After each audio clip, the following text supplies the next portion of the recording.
특별히 우리 김도경 사장님의 그 말씀, 여당 정치권에 계신 분들에게 좀 잘 전달되어서 녹여냈으면 참 좋겠다, 그런 생각으로 기도 올렸고, 특히 또 그 야당 대표님들도 함께 말씀해 주셨었는데, 오늘 나눈 이 말씀이 국회에서 그렇게 이루어졌으면 얼마나 좋을까.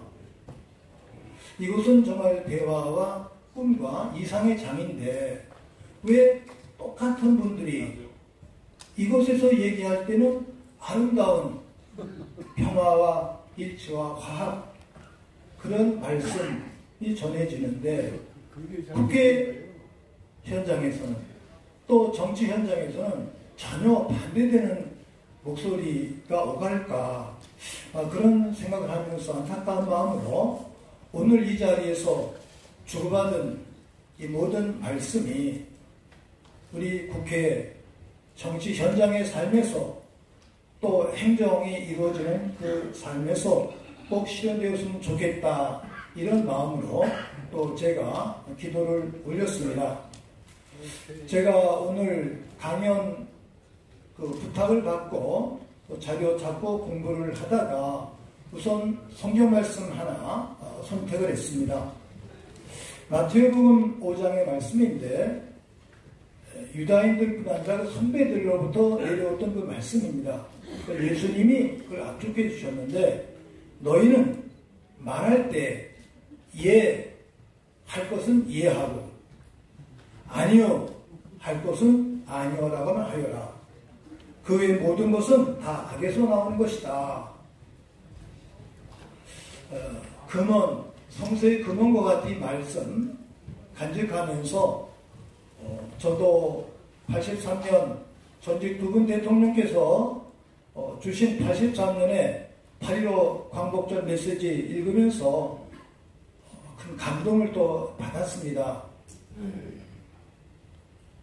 첫 번째 읽었던 민첩추진위원회 창립 선언문과 이 두 분 대통령의 이 8.15 메시지가 민첩의 길잡이이고 또 민첩의 경적이고, 나아가서 우리 결의 모두에게 미래를 위한 어떤 방향타가 되어야 되겠다, 이런 생각하면서 제가 기도를 올렸습니다. 제가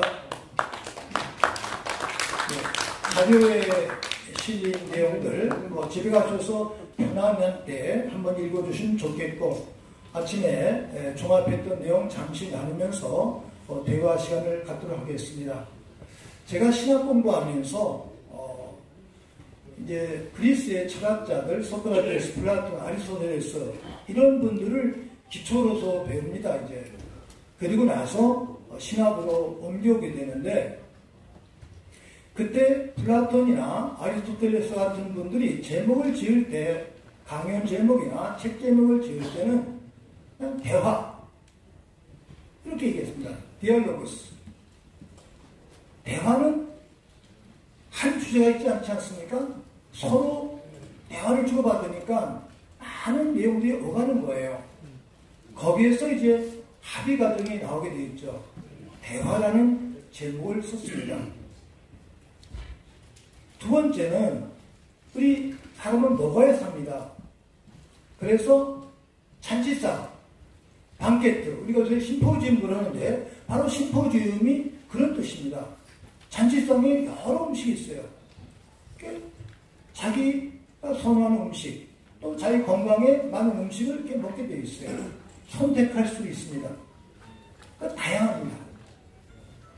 그 세 번째 주제가 꽃밭 또는 정원. 꽃밭과 정원에 아무리 장미꽃이 아름다워도 장미꽃만 있으면 아름다우냐.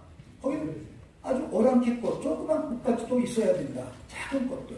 정원, 다양한 꽃으로 이루어지는 꽃밭, 정원의 아름다움. 그래서 정원. 이 세 단어가 플라톤과 소크라테스 또는 많은 철학자들의 공통적인 제목이었고, 초기 교회 교부들이 책을 쓸 때 역시 똑같은 제목, 대화, 또 방케트, 잔치, 그리고 꽃밭, 정원 이런 제목을 썼습니다. 다양성 안에서 일치랄까 이런 내용들을 우리 고대 철학자들, 초기교회 성학자들이 말씀해 주셨는데 바로 민주주의는 그러한 다양성 안에서의 일치를 지향하는 이러한 아름다운 제도가 꽃이 아닐까 이런 생각하면서 바로 민추협 우리 선배들, 동지들께서 83년, 84년 그 엄혹한 시대 때 전두환 군사 독재에 맞서 외쳤던 그 가치가 바로 이러한 다양성의 가치, 인간의 가치, 조화의 가치가 아니었을까. 그게 또 민주주의의 핵심입니다. 민주화, 추진, 협의회 첫 번째 단어가 있습니다. 그건 우리들의 이름입니다. 민주화는 진행입니다. 이루어지고 있어요. 완결이 아닙니다. 완결이 없습니다. 민주화는 완결이 없습니다. 끊임없이 오늘도 내일도 노력해야 됩니다. 제가 김상현 의원님 5주년 기념 집회 오셨던 이곳에 그때 아는 분 오셨었는데 제가 그때 호소했습니다. 과거에 끝난 민주화가 아닙니다. 지금 진행되어야 됩니다. 83년, 84년, 85년, 86년, 87년 그때 지녔던 그 열정을 오늘 재현해야 됩니다. 그리고 우리들의 자녀들, 세대들, 후세대들이 그걸 재현할 수 있도록 우리들이 호소해야 됩니다. 한번 아름답게 선택하는 것은 아름답습니다. 그러나 그 선택이 죽을 때까지 지속되어야 됩니다. 진행형의 의미. 지금 2023년 우리 시대의 민주화의 가치는 과연 뭘까? 이 부분을 고민하시고 저는 아까 김동영 이사장님께서 주신 그 말씀 이 부분을 정치권에 계신 분들이 녹여내야 된다고 생각을 합니다. 여기에 역사적 교훈이 있습니다. 그럼 여기에서 역사는 무엇인가? 역사는 과거를 생각하는 그리고 현재의 방향타, 길잡이가 됩니다. 근데 그것은 꼭 미래를 향해서 나가야 됩니다. 그래서 역사적 교훈은 항상 미래지향적인 가치가 있다. 그 브라질의 아름다운 노동운동가이시면서 평화주의자셨던 헬더 까마라 주교님이 브라질 인민들을 교육시키실 때 이렇게 말씀하셨어요. 브라질이 큰 나라인데 부자는 큰 부자, 가난한 사람은 극도로 가난합니다. 여기에서 가톨릭의 주교가 깨달았던 것은 그 민중교육을 시키면서 여러분들 꿈을 가지세요. 꿈. 한 사람의 꿈을 꾸면 그 꿈은 한 사람의 꿈이지만 같이 꿈을 꾸면 그 꿈이 꼭 현실이 됩니다. 헬더 까마라 대단히 아름다운 브라질의 해방신학자 민중의 기자이셨습니다. 이분은 노벨상을 거대하지 않았습니다. 나는 노벨상 안 받는다. 제3세계 인민들을 위한 그쪽 방향으로 나는 눈길을 두겠다. 그래서 그분의 호가 평화의 사도, 정의와 평화의 사도 헬더 까마라 이분의 가르침을 함께 배우시고 싶습니다. 이런 기회에 39주년 저는 숫자를 보면서 성서적으로 해석을 했습니다. 성서에서는 40년이 어떤 완결이랄까 약속의 땅에 들어갔던 그 해로 해석을 합니다. 성서에서 40은 완결한 숫자입니다. 우리가 지금 39년까지 왔구나. 40년 왔던 오늘 우리가 그 목적을 내년에 꼭 이루도록 다짐해야 할 때겠구나. 이런 묵상을 하면서 또 기도를 올렸습니다. 그러면 저는 묵상하면서 우리들에게 있어서 항상 성찰의 과정에서 교육 과정이 있습니다. 교육 과정. 근데 이 기회에 성찰해야 됩니다. 성찰. 저희들은 그리스도인으로서 미사 때마다 반성합니다. 저녁 때 하루를 끝나고 나서 하루의 삶을 성찰합니다. 성찰의 기준은 생각과 말과 행동으로 지은 죄와 허물을 반성합니다.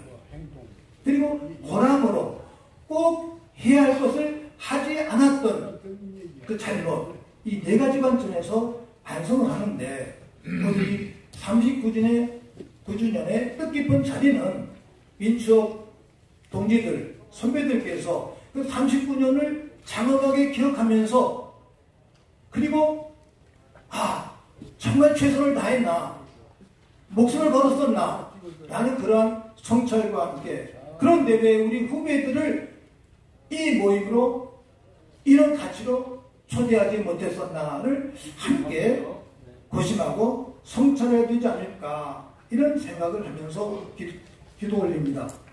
저는 오늘 아침 미사를 보고 나면서 신학교 때 배웠던 교훈 간직했습니다. 저희들이 신학교에서 공부할 때는 빨리 신부가 되고 싶은 거예요. 빨리. 근데 저희들 교육과정이 대학이 7년이었어요.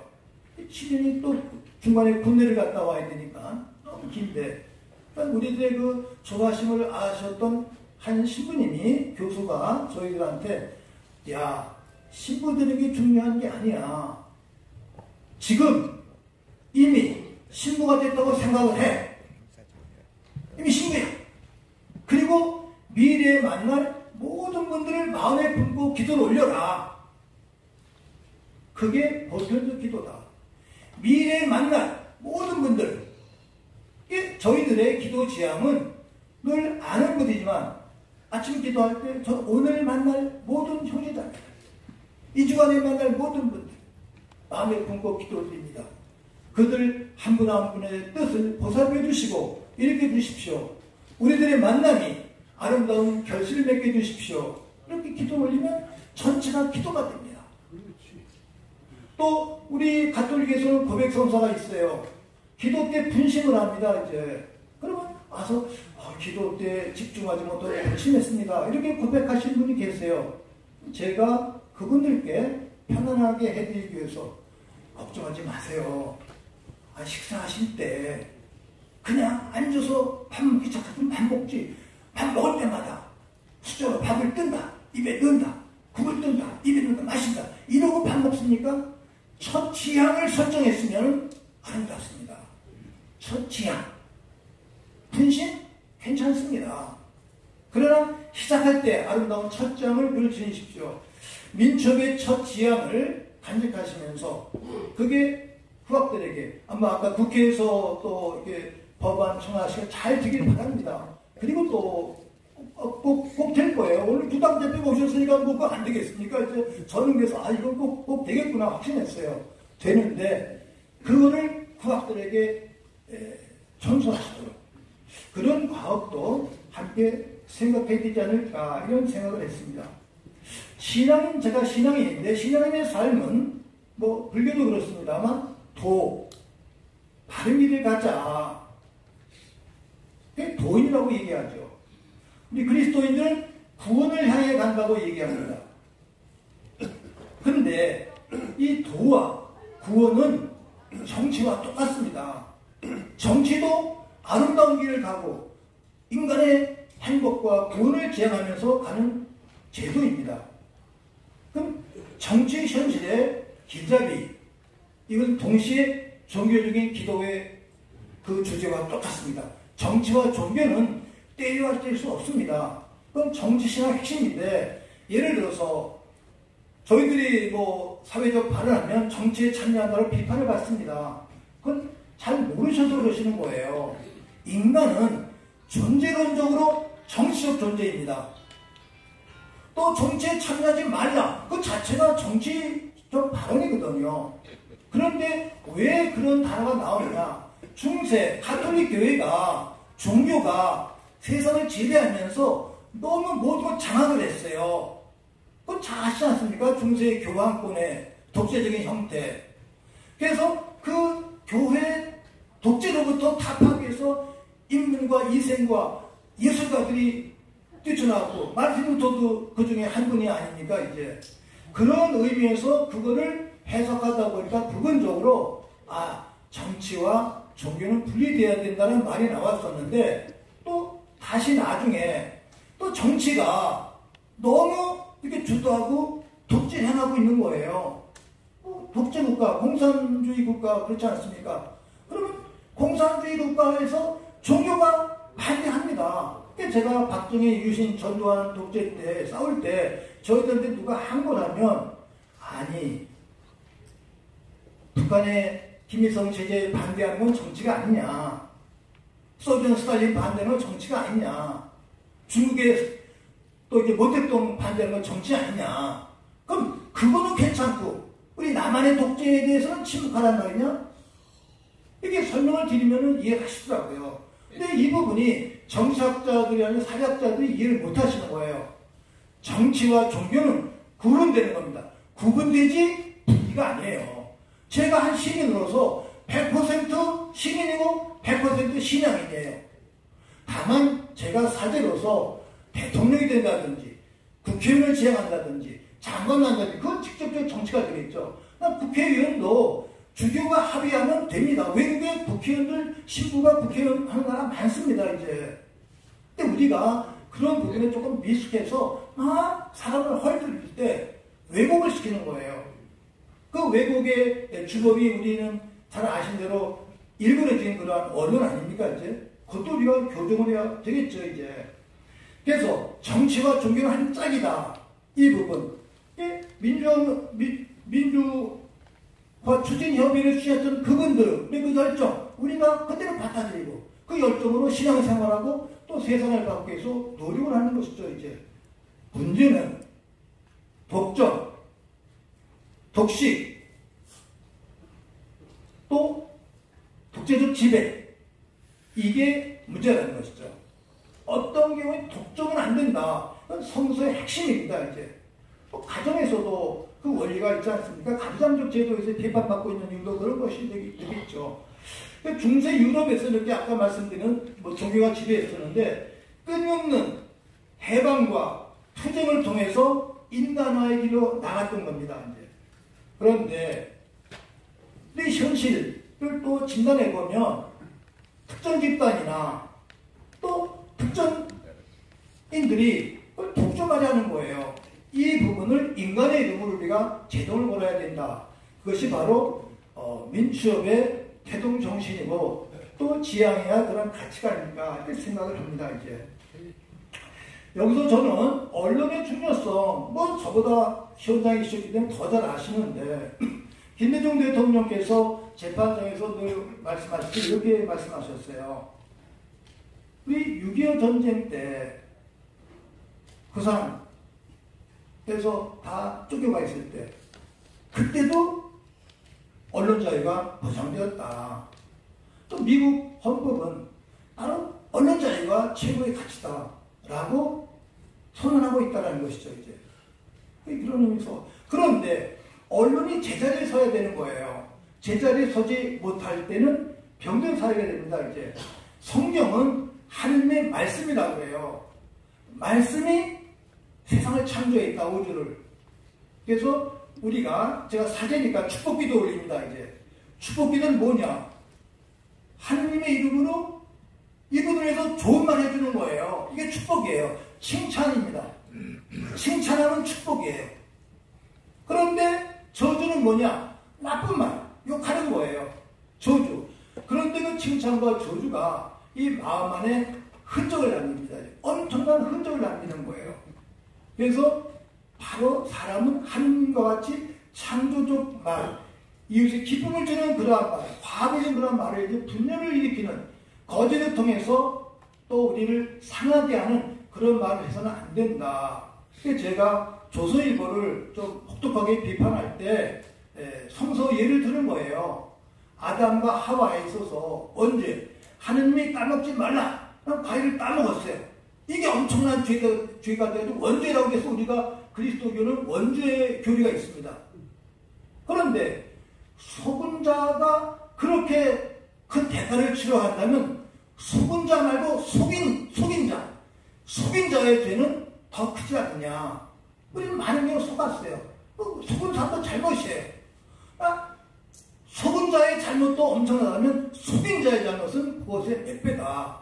사탄 또는 뱀으로 추정되는 성서의 그러한 내용에 대해서 우리 시대에 민중들을 역사를 속이는 그 자들을 말하는 사탄의 후예다. 이게 이제 신학적으로 제가 설명하면서 거짓 언론들을 꾸짖는 그러한 하나의 그 기준이 되고 있습니다. 이제 이 예수님의 십자가의 사건, 제가 그리스도교인 때문에 십자가 예를 들겠습니다. 예수의 십자가 사건을 우리가 3.1 사건 정치 때 많은 변호사님들이 이건 지상 최대의 오판이다.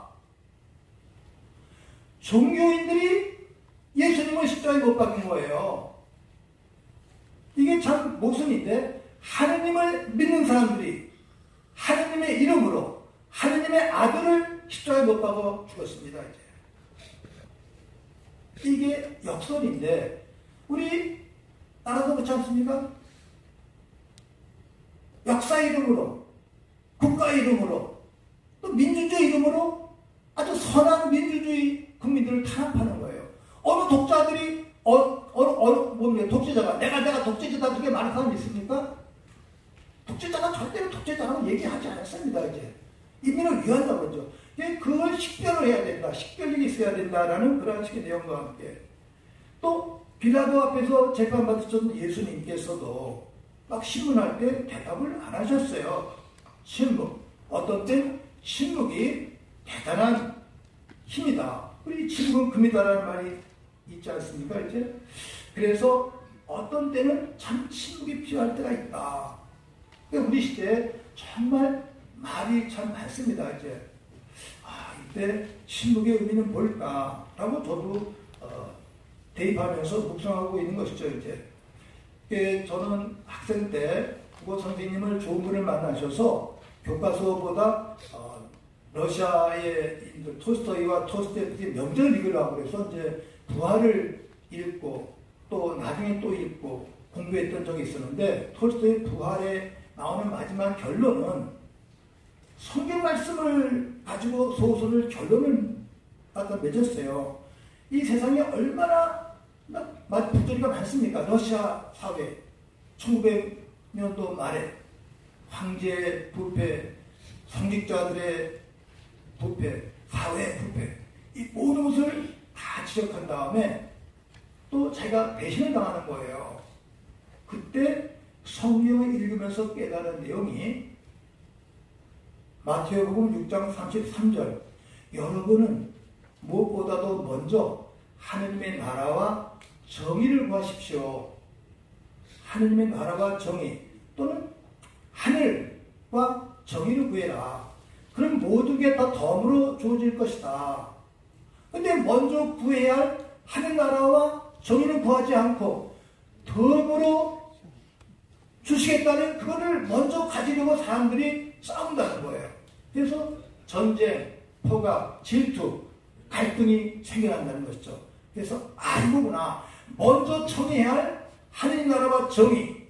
그러면 민추협이 먼저 정한 가치가 뭡니까? 민추협. 민이 주인이다. 그걸 실현하자, 추진하자. 그게 1980년대 시대 정신일 뿐만이 아니라 아직도 지속돼야 되기 때문에 계속해서 그 내용도 우리가 실현해야 된다. 이런 내용을 함께 고민하면서 묵상합니다. 1983년과 87년 우리 민추협 선배 세대들이 외쳤던 아름다운 과정과 결단, 그때 아니요라고 외치셨어요. 그렇다면 오늘 살고 있는 이 시대는 어떤가?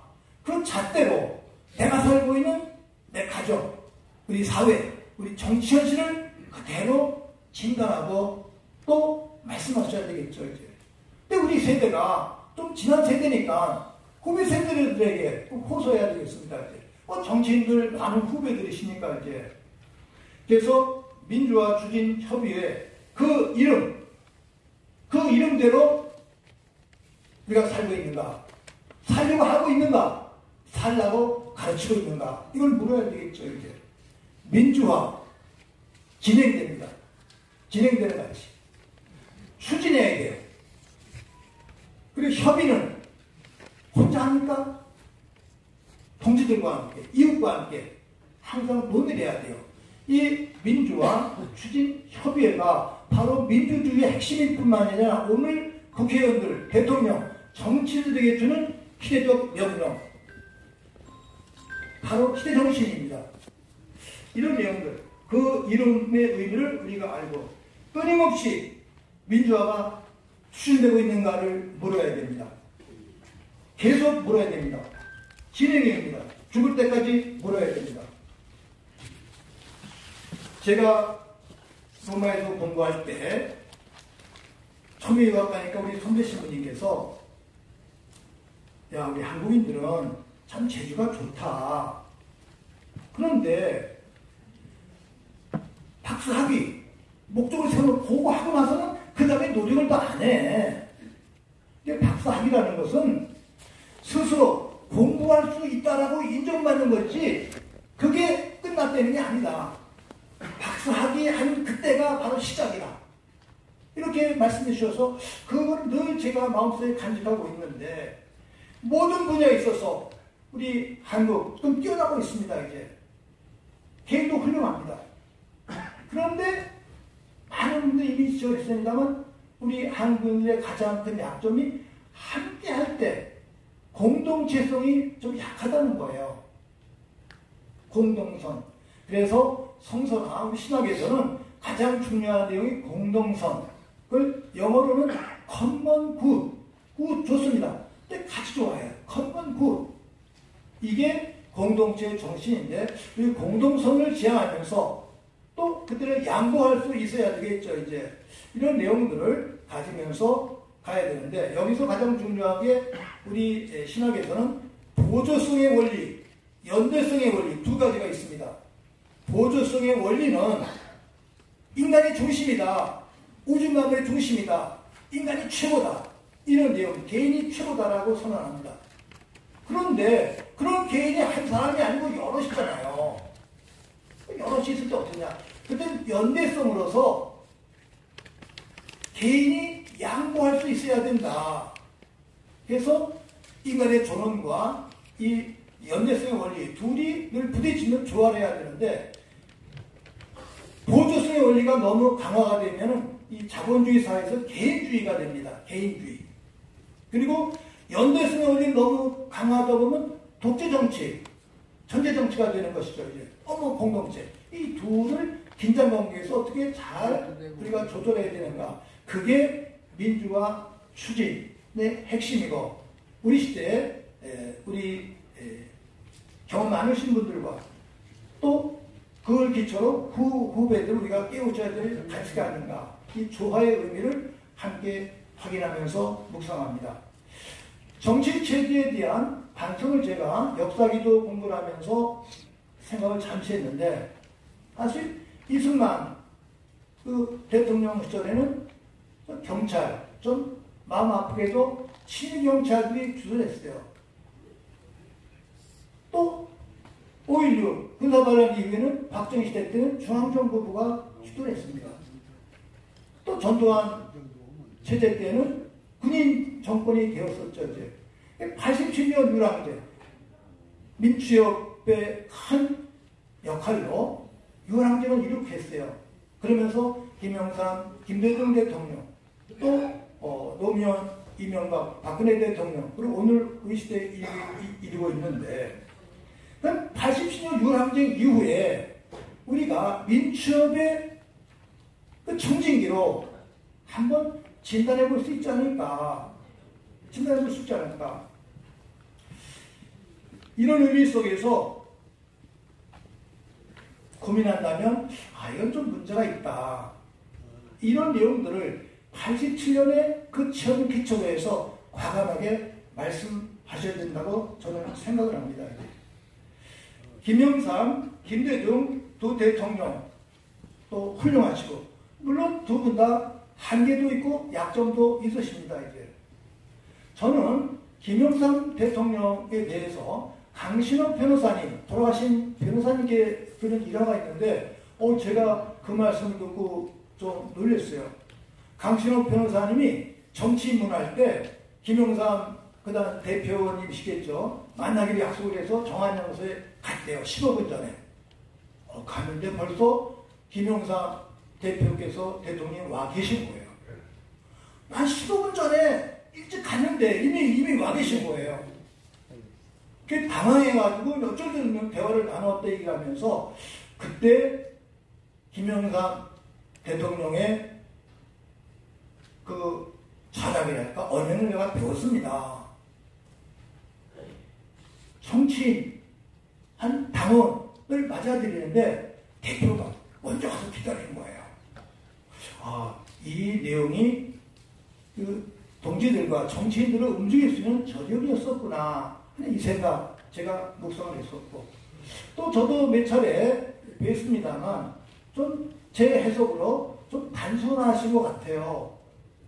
이게 87년 그 양인 분열 때 후보 단일화 때 저희들이 두 대표님 두 그 후보님들을 모시고 대화한 적이 있습니다. 우리 정의구현 사제단에서 청동성당에서 김영삼 당시의 후보님을 모시고 대화를 했는데 우리 양 후보 단일화해야 된다고 압박을 하는 거예요, 저희들이. 근데 사실 압박하기가 너무 어렵지 않습니까? 두 분 다 실력 있으신 분들인데. 그래서 저희들이 그러면 두 분 후보께서 신뢰하시는 분들, 정치인, 변호사, 그리고 우리 사제들에게 위임해 주십시오. 뭐 한 10명, 20명에게 응원하시지 않는 거예요. 차게 요청했더니 마지막에 그럼 응하겠다. 이렇게 해주신 거예요. 단일화 안 됐지만 끈질기게 요구했을 때 대의가 요구하면은 응했던 그분의 마음, 전 늘 그것도 제가 간직하고 있고, 제가 97년부터 2003년까지는 상도동 성당에서 일을 했어요. 그래서 아침 이사 끝나고 저도 산에 가면은 그 고구산 이 동산에서 김영삼 대통령께서 이제 배드민턴 하신다고 비서진다고 올라오시더라고요. 몇 차례 늘 만나서 대화도 나누고 소박했던 그러한 모습들 간직하고 있고, 제가 현재 또 상도동 살고 있거든요. 그래서 제가 이제 어떤 분들이 오늘도 이 말씀 나누는데 상 총장님이 좀 걱정하시는 거예요. 제가 동교동계를 분류가 되니까 오늘은 상도동 쪽 계신 분들도 가져오시는데 표현을 좀 조심하세요 그러는 거예요. 그래서 제가 알아서 하겠습니다. 그리고 이제 준비를 하는데, 그래서 제가 웃으면서 나 상도동계야. 나 상도동에 살고 있어. 상도동 성당에서 일했고, 이 농담을 제가 말씀드리는 것도 있습니다. 이제 김대중 대통령의 경우는 그분이 가톨릭 신자시기 때문에 좀 더 친근한 그런 곳이 있고, 또 장면 박사의 대자세요. 장면 박사는 이제 가톨릭에서 우리 어렸을 때 천주교의 대표셨거든요. 그런 내용으로 시장생 때 만났던 분이니까 있었고, 제가 유학 끝나고 연희동 성당에 보좌 신부로 있을 때 73년 일본에서 납치되어 오셨어요. 동교동에 계시는데 모두 돌아가신 그 차여사님의 이제 고모님께서 장글라라 수녀님이신데, 이제 어렸을 때 우리 성당 수녀님이세요. 그분이 대구에서 올라오셨어요. 원래 이제 목표 수녀님이셨는데, 그 당시에 대구 계셨는데, 올라오시니, 그 수녀님은 뭐 이제 대중이 그렇게 부르셔요. 대중이한테 가야 되는데, 수녀한테 가기 어려우면 좀 같이 가자. 그러세요. 제가 수녀님 모시고 가니까 수녀님은 좀 집안의 어른이니까 기자회견 끝나고 방에까지 탁수한 거예요. 그래서 첫 번째 대면하고, 또 제가 뭐 젊은 시도지만 인사드리고 한 적이 있고, 그러면서 이제 그 뒤부터 만났다가 같이 3.1 사건 때 옥고를 치렀기 때문에 좀 끈끈한 그런 관계가 있습니다만, 그럼 대통령 시절에는 이문영 교수님이 오셔가지고 저희들이 생각했던 것보다 정치를 좀 잘 못하신 것 같아요. 그래서 저하고 이문영 교수님은 무섭게 비판했어요. 김대중 대통령님을. 그러니까 그쪽 계신 분들이 저를 좀 못마땅해 하시는 분들도 또 우리와 친분 관계가 있으니까 말씀 못하시고 끙끙 앓고 계세요. 하루는 또 90년대 대통령 그만두시고 나서 이제 동교동에서 이제 세미나를 했는데 제가 토론대로 나갔어요. 김대중의 영적 사상에 대해서 얘기를 하는데 모든 분들이 다 김대중 대통령 칭송하시는 거예요. 제가 토론자예요. 그래서 제가 토론자로서 난 토론자로서 악역이 있습니다. 여기 천편일률적으로 칭송하시는데 87년 양진 분열 역사적으로 큰 죄입니다. 그거 성찰하셔야죠. 또 자녀들의 사건 그것도 큰 차이고, 그다음에 유신 체제 때 우리가 핍박을 받았는데 어떻게 박정희 기념관을 세웁니까? 그럼 대통령이 용서하는 건 좋은데 순환에 당했던 우리들이 있는데 어떻게 그런 결정하십니까? 이거 영성 아닙니다. 제가 좀 이렇게 혹독하게 비판했더니 비서진들이 다 또 보고를 하신 거예요. 그랬더니 그분이 그러시더래요. 나도 종교인들은 그렇게 얘기하는 거야. 오르셨대요. 그러니까 저는 조금 이제 죄송했었는데 또 비판하면서도 그 나중에 이제 가서 또 저희들 30분 행사 때 모셔왔더니 기쁘게 오셔서 말씀도 해주시고. 그런데 제가 또 감동받은 거는 은퇴하신 다음에도 그냥 앉아서나 남북평화공정, 남북일치와 통일 이 부분을 말씀하시는 거예요. 그러니까 우리들이 하나님에 대한 신앙과 똑같이 김대중 대통령 남북의 평화공정 이게 그분의 꿈이세요. 그러니까 제가 이 부분을 정말 높이 평가하면서 돌아가신 다음에도 늘 기억하고 기도를 올리고 있습니다. 그러면 이제 역사적 교훈의 시간이 왔습니다. 역사적 교훈은 뭘까? 그 당시에 선택했던 그 의지, 추진했던 그 결단, 거기서 역사는 무엇인가를 한번 생각해야 되는데 제가 민주화운동 기념사업에서 한 6년간 일을 했었어요.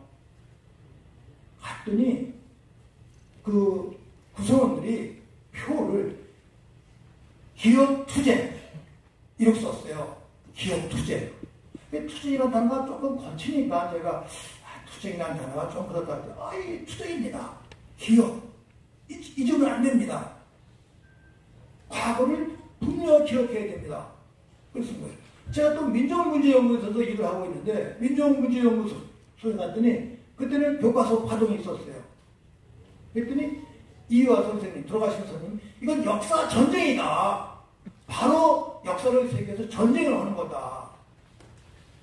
그런데 성경에는 바오로 사도가 그리스도인은 악과 불의와 싸우는 영적 전쟁, 영적 투쟁을 해야 된다. 이런 단어가 있습니다. 이런 내용들을 저는 묶어서 제가 붓글씨를 쓰면서 배운 교훈이 역사, 기도, 과거를 선조들을, 선배들을 마음속의 모습을 잘 생각하면 그것이 기도다. 훌륭한 것을 배워서 나도 실천해야 되니까 그게 기도와 다짐이다. 그래서 역사 기도라는 그러한 단어를 제가 성서 공부하면서 배워 이겼습니다. 이제 늘 그것이 정치적 지혜 최선의 선택이라는 것이죠. 그런데 어쨌든지 두분 대통령 87년에 그런 선거 과정에서 좀 분열이 돼서 그 상처가 아직까지 있습니다. 이제 그 가슴이 아픈 거예요. 한국 우리 민주화 운동사에 있어서 그걸 회복해야 되는데 회복해야 할 분들이 누굽니까? 여기 계신 분들이에요. 오늘 이 자리가 치유의 자리 39년 40년 내년에 완결로 치유되었으면 참 좋겠다는 꿈을 갖고 기도를 드립니다. 이제 그리스도인들이 세례받을 때 죄를 끊어버린다고 해요. 악을 끊어버린다고 해요. 사탄을 끊어버린다고 해요. 그래서 우리 조상 아담과 하와가 지은 그 죄를 씻고 새로 태어나는 게 바로 세례다.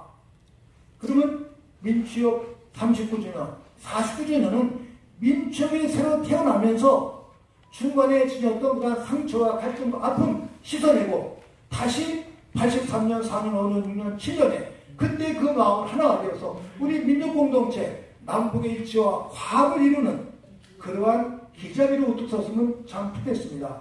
우리 현 정권에 한계가 있지 않습니까? 그 한계를 보완하는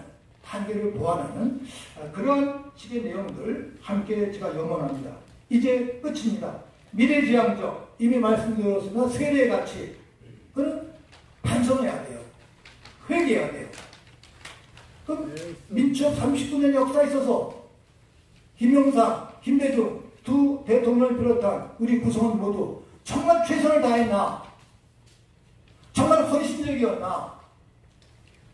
그리고 목숨을 다해서 결단했나? 초심을 항상 간직하고 있는가? 이 내용들 생각하면서 83년에 두 분 대통령의 8.15 메시지, 또 민주화 창립선언문을 여러분들이 경전을 생각하면서 오늘 내가 하아야 할 일이 무엇인가 생각하면서 브라질의 민중교육과 아까 말씀드린 헤르 까마르가 제시해 주신 세 가지 방법, 잘 현실을 진단하자. 우리 병원에 가면 의사가 칭찬합니다. 진단하자. 그럼 거기서 처방이 나와요. 근데 처방이 나와도 처방들을 하자면 아무 소용이 없어요. 약을 먹든지 수정하든지. 그 다음에 꼭 실천, 행동해야 된다. 영어로 to see, 잘 보자. to judge, 잘 판단하자. to do, to act, 실천하자. 그래서 우리 민주협의 동기들, 선배들께서 바로 우리 민족공동체를 위한 역사를 통해서 현실을 잘 진단하고 또 처방도 해주시고 그리고 앞길을 위해서 실천해서 아름다운 공동체를 이룩할 수 있는 그러한 주축들 길잡이가 되시길 바라면서 기도드립니다. 여러분 모두 영육간 건강을 기원합니다. 고맙습니다.